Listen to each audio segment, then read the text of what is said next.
27 अक्टूबर 2018 की रात करीब 11 बज रहे होते हैं। अचानक पुलिस के पास एक फ़ोन आ जाता है और यह फ़ोन होता है उन लोगों का जिसको फ़ोन कर रहा है वो व्यक्ति। वह कहता है कि उसकी पत्नी आज व्रत थी, यानी कि करवा चौथ का व्रत है आज। और जैसे हम लोग बालकनी में गए, बातचीत करने लगे, अचानक से उस महिला का पैर फिसल जाता है और जो उसका अपना मकान 8वीं मंजिल पर मौजूद है, वहाँ से उसकी पत्नी नीचे गिर चुकी है और उसकी डेथ हो गई है।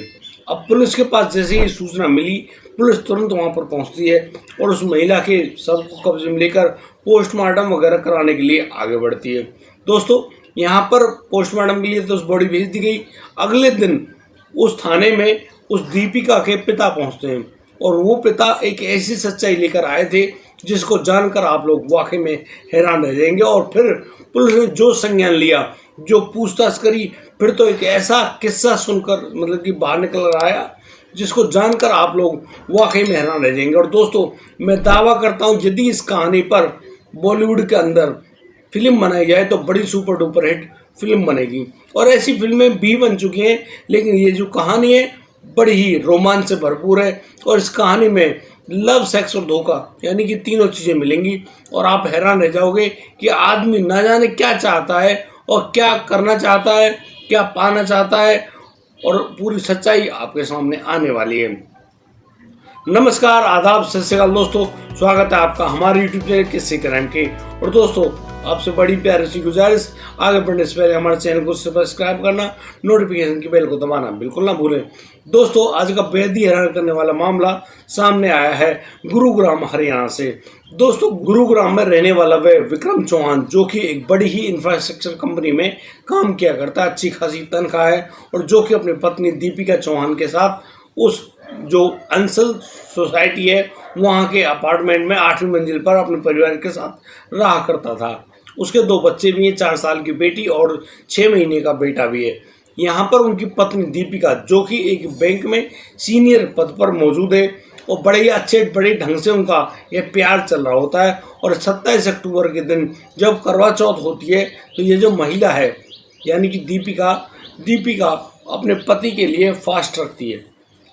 करवा चौथ का व्रत हर शादीशुदा महिला रखती है अपने पतियों की, मतलब कि उम्र को कायम रखने के लिए, उनके स्वास्थ्य को बढ़िया रखने के लिए बहुत अच्छी मान्यता है हिंदुस्तान में। और उसी के तहत वो लोग मतलब बड़े तसल्ली से उस त्यौहार को मना भी रहे।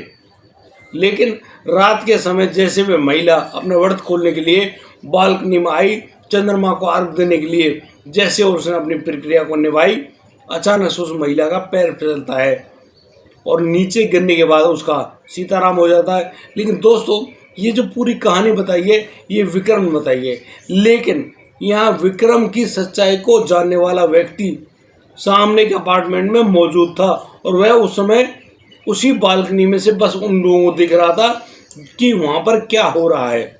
लेकिन जैसे हरिकृष्ण आहूजा, जो कि उस दीपिका के पिता हैं, थाने में पहुँचते हैं और पुलिस के पास इत्तला देते हैं कि साहब यहाँ पर उसको कुछ गलत नज़र आ रहा है। दरअसल उसको ऐसा महसूस हो रहा है कि उसकी बेटी छत से गिरी नहीं है, जबकि मुझे लग रहा है कि वह लड़की को नीचे गिराया गया है। अब जैसे पुलिस के पास ये पूरी बात आई, पुलिस अब संज्ञान लिया पुलिस ने, और पुलिस अब उस विक्रम, जो कि उसका पति है, उससे पूछताछ करने के लिए थाने बुलाती है। अब विक्रम चौहान, जो कि वहाँ थाने में मौजूद है, उससे जब पुलिस पूछ रही है कि भाई क्या हुआ था, आप पूरी बात को खुलकर बता दो तो ज़्यादा बेहतर है, क्योंकि हमारे नज़र में और तुम्हारे खिलाफ मतलब कोई आदमी बयान दे रहा है, उसके तहत ये बात पक्की हो रही है कि ये जानबूझकर किया गया मर्डर है। अब यहाँ पर जो विक्रम है इस बात को सुनकर जेब जाता है, लेकिन वह बड़ी ही होशियारी के साथ कहता है कि नहीं साहब, मतलब उस आदमी ने अपनी पत्नी को खोया है, एक सीनियर बैंक अधिकारी, उसके 2 बच्चे भी मौजूद है, और आप लोग क्या कह रहे हो। अब इस पूरी बात को सुनकर पुलिस भी बड़ी हैरान, अरे यार, एक हस्बैंड जिसके लिए उसकी पत्नी व्रत रख रही है, वो अपनी पत्नी के साथ ऐसा कैसे कर सकता है। अब इसी मामले में वो जब उस आदमी विक्रम से कहते हैं ठीक है तुम अपने घर जाओ, अब विक्रम घर गमगीन। लेकिन अगले 3 दिन बाद जब उस महिला की पोस्टमार्टम रिपोर्ट आती है, उस पोस्टमार्टम रिपोर्ट में खुलासा होता है कि इस महिला के मतलब नीचे गिरने से पहले इसके हाथों पे मतलब कि गहरे घाव हो गए थे, वो भी चूड़ियाँ टूटने से।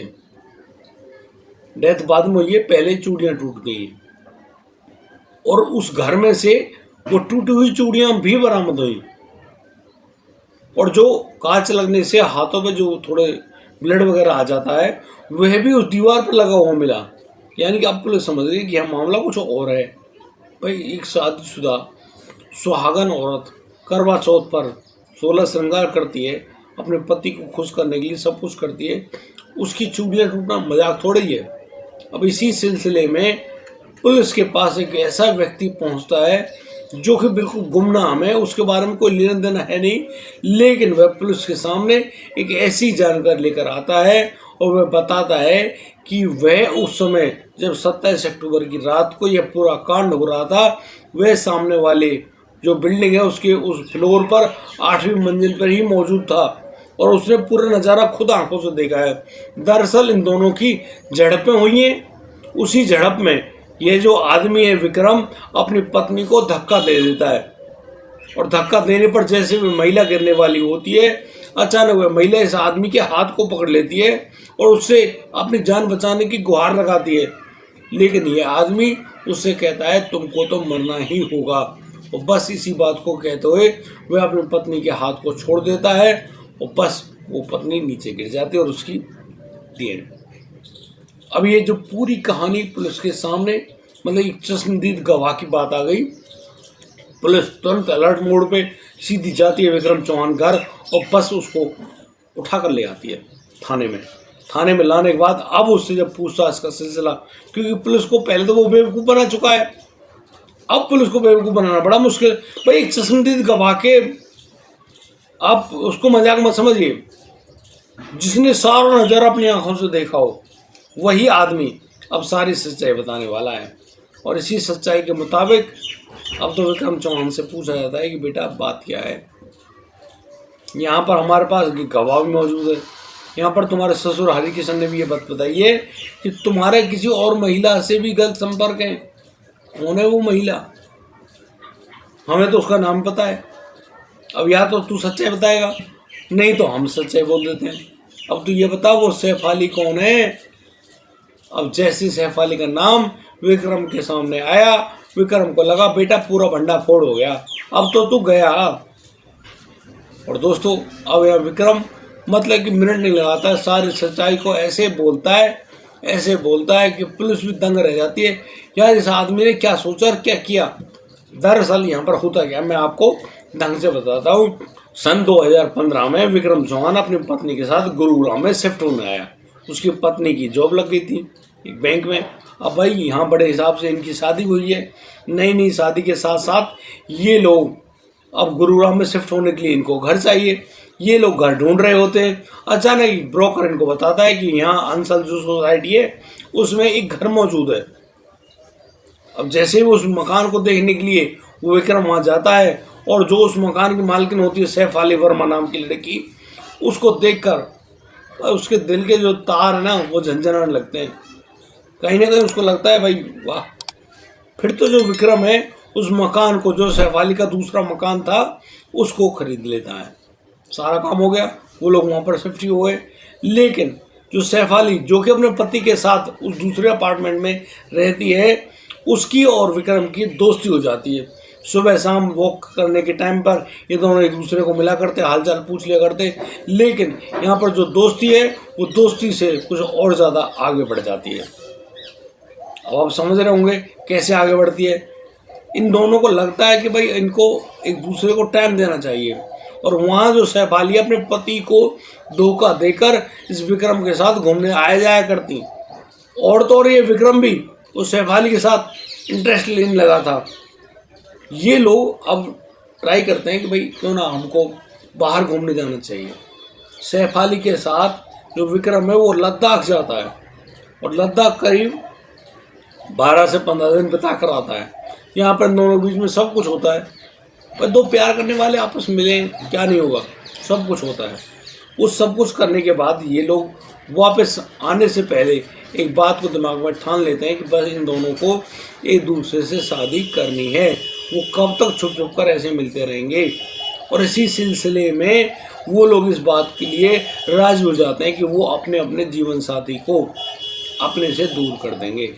और इसी सिलसिले में जब ये लोग वापस गुरुग्राम आते हैं, सैफ अली अपने पति से कहती है कि उसकी ज़िंदगी में कोई और आ गया है।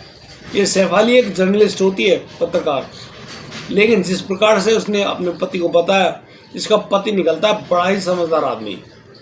वो कहता है ठीक है, जैसी तेरी मर्जी, उसे कोई दिक्कत नहीं, उसके लेके तो तू भाड़ में जा, जो तुझे पसंद आया हो उसके साथ जा, उसे कोई दिक्कत नहीं। अब भाई सैफ अली तो हो गई आज़ाद। वह अब अपने प्रेमी विक्रम से कहती कि विक्रम जी, उसको तो उसके पति ने कर दिया आज़ाद, अब तुम अपनी पत्नी से छुटकारा पाओ। लेकिन जो दीपिका है, विक्रम की पत्नी, वो एक बड़ी अच्छी महिला, मतलब उस विक्रम ने जब उस दीपिका से कहा कि उसको तलाक चाहिए, तो यहाँ पर वो दीपिका कहती है तुमने मजाक समझा है क्या? शादी मजाक, डिवोर्स मजाक? अरे इन 2 बच्चों का क्या होगा? मैं तेरे 2 बच्चों की माँ भी हूँ और तुमने उसको मजाक समझा है? कमाल की बात करते हो, ऐसा पॉसिबल नहीं है। अब तुम चाहे जो मर्जी जोर लगाओ, लेकिन ऐसा बिल्कुल भी पॉसिबल नहीं है। अब यहाँ विक्रम बड़ा परेशान। विक्रम सैफ अली को बताता है भाई उसकी पत्नी मान नहीं रही है, क्या किया जाए। अब इस बात पर जो सैफ अली वो बड़ी नाराज होती, कहती है यार तेरे लिए तो मैंने अपने पति को छोड़ दिया, वो मुझसे दूर रहने लगा, और तुम अब कह रहे हो कि तुम्हारी पत्नी तुमसे दूर जाने की बात नहीं करती है, मतलब वो तो डिवोर्स नहीं देगी, तो इसका मतलब है कहानी फंस गई। अब इसी सिलसिले में वो कहती है विक्रम से कि इसको कहीं घुमान ले जा पहाड़ों में, और पहाड़ी क्षेत्र में ले जाने के बाद दीपिका को नीचे गिरा दियो, जैसे ही नीचे गिरेगी सीताराम छुटकारा मिल जाएगा, अभी डिवोर्स दे ना दे तो छुटकारा मिल जाएगा और फिर हम दोनों शादी कर लेंगे। और जैसे ये प्लान उस विक्रम के दिमाग में आया, अब जो विक्रम है वो अपनी पत्नी से कहता है यार चलो घूमने चलते हैं, लेकिन वो जो दीपिका है उससे मना कर देती है साहब कि उसको उसकी बैंक से छुट्टी नहीं मिलेगी क्योंकि वो एक सीनियर अधिकारी, वो नहीं जाएगी घूमने। लेकिन उसी समय वह जो महिला है वो देखती है कि उसके पति के व्यवहार में बदलाव आ गया है, यानी विक्रम बड़े ही प्यार से बातचीत करने लगा, बड़े अच्छे ढंग से अपनी पत्नी दीपिका को टाइम देने लगा और उसे मतलब कि वैल्यूएबल टाइम बिताने लगा। इसी सिलसिले में अब कहानी जब आगे बढ़ती है तो ये जो दीपिका है तैयार हो जाती है कि ठीक है नैनीताल चलते हैं। अब दोनों नैनीताल के लिए चल दिए। अब वहाँ पर जैसे वो लोग घूमते हैं, अब झील वगैरह है या फिर मार्केट वगैरह है, वो सब देखने में दीपिका बड़ी इंटरेस्टेड है, लेकिन पहाड़ पर जाने के लिए मना कर देती, जबकि वो विक्रम उसको पहाड़ों पर ले जाना चाहता। भाई उसको तो अपनी प्लानिंग पूरी करनी थी। और इसी सिलसिले में उसको जब लगता है कि जब उसकी पत्नी उसकी बात नहीं मान रही है तो वह इस बात को सैफ अली को बताया करता, और सैफ अली कह देती है भैया तू तो लूजर है, तेरे बस की कुछ ना है। अरे उसने तो उसका पति छोड़ दिया, लेकिन तुझसे तो तेरी पत्नी का कुछ हो ही नहीं रहा, तो बेकार है। लेकिन इसी दौरान ये दोनों वापस गुरुग्राम लौट आते हैं। गुरुग्राम लौट कर आए, दिवाली वगैरह सब मनाई। टाइम आ गया 27 अक्टूबर का। 27 अक्टूबर को ये जो दीपिका है अपने पति के लिए व्रत रखती है, अच्छे से तैयार होती है, बड़े ढंग से तसल्ली से तैयारी हो रही है। और तो और ये दीपिका अपनी 4 साल की बेटी को यह बात बताती कि बेटी तेरे पापा तुम्हारे लिए दूसरी मम्मी लाने वाले हैं। अब ये बात कहना तो बड़ा आसान था, लेकिन उस महिला से ये बातें जब सहन नहीं होती है तो वह अपनी चूड़ियाँ फोड़ने लगती है। और वही जो चूड़ियाँ पुलिस को उस मकान मिली, ये वही चूड़ियाँ जो दीपिका ने खुद से अपने हाथों को दीवार मारकर चूड़ियों को तोड़ लिया। रात के 10 बजते हैं। विक्रम जब घर आता है तो ये ड्रिंक वगैरह किए था यहाँ पर, और दीपिका उसको नाम से ना बोलती है कि तुम ऐसा क्यों कर रहे हो। लेकिन यहाँ विक्रम के दिमाग में तो कुछ और ही भूत चढ़ा था। वह झगड़ा करते करते सीधा वो लोग बातचीत कर रहे हैं, तेज तेज बोल रहे हैं, वो बालकनी में आ जाते हैं। बालकनी में आने के बाद अचानक से ये जो विक्रम है नीचे देखता है, उसको लगता है कि तू पहाड़ों पर तो वो काम नहीं कर पाया, लेकिन इस ऊंचाई से कर सकता है। तो बस तुरंत ही वह अपनी पत्नी दीपिका को धक्का दे मारता है। अब दीपिका जैसे नीचे गिरने वाली है, अचानक से उसके हाथ में उसके पति विक्रम का हाथ आ जाता है। वह अपने पति से गुजारिश करती है कि उसको मत मारो, मत करो प्लीज़, वो चली जाएगी तुम्हारी ज़िंदगी से। लेकिन विक्रम जो कि एक अलग ही गुस्से में था, उसके दिमाग पर एक अलग ही नशा सवार था, भूत सवार था। वह अपनी पत्नी दीपिका के हाथ को छोड़ देता है और नीचे गिरने कितने सेकंड लगे होंगे, आग से नीचे गिरे और उसी तरह 8 महीने थोड़ी थोड़ी होती है। लेकिन उस जो विक्रम है वो अब वहीं पर अपने बालकनी में रखे हुए जो गमले हैं, 4-5 गमलों को ऐसे तोड़ता है, दिखाता है कि यहाँ पर वह उसने अपनी पत्नी को बचाने की पूरी कोशिश करी, लेकिन ये गमले भी टूट गए जो पुलिस के सामने थे। अब पुलिस के सामने पूरी स्टोरी आ गई। अब ये इकबाल ये बयान आया, यहाँ पर पुलिस समझ गई हाँ भाई इसी आदमी ने अपनी पत्नी को मारा। और दोस्तों पुलिस ने अब उस लड़के विक्रम को गिरफ्तार कर लिया और तो और उस सैफ अली को भी गिरफ्तार कर लिया जिसने उस आदमी को सुनाया कि तुझे अपनी पत्नी का पीछा छुड़ाना है भाई, अब तू उसे रखे मत रख, कुछ भी करना है। यहाँ पर सैफ अली को जब गिरफ्तार किया गया तो सैफ अली बताती है कि वो 6 महीने की प्रेग्नेंट भी है, और प्रेग्नेंट किससे है? विक्रम चौहान से, जो उसका प्रेमी है, दीपिका का पति। और इसी प्रेगनेंसी के दबाव में उसने उस विक्रम के ऊपर दबाव डाला था कि तुम्हें उससे जल्द से जल्द शादी करनी होगी, तभी वो इस बच्चे को जन्म दे पाएगी, वरना यहाँ कहानी खराब हो जानी है। इसीलिए उस विक्रम ने इस पूरी घटना से डरकर अपनी पत्नी को सीताराम कर दिया। दोस्तों इस प्रकार से एक शादीशुदा जिंदगी में बड़ी तसल्ली से बीत रही जिंदगी 2 मिनट में मिट्टी मिल गई। आप इन लोगों के बारे में क्या कहना चाहते हैं? दोस्तों आप अपनी राय हमारे कमेंट बॉक्स में हमेशा दें। आज के लिए सिर्फ इतना ही, अब दीजिए मुझे इजाज़त। मिलता हूँ कल, लाता हुआ एक और अनोखा मामला। तब तक के लिए आप बढ़िया रहें, बेहतर रहें, अपना और अपने परिवार का बखूबी ख्याल रखते रहें। जय हिंद, जय भारत।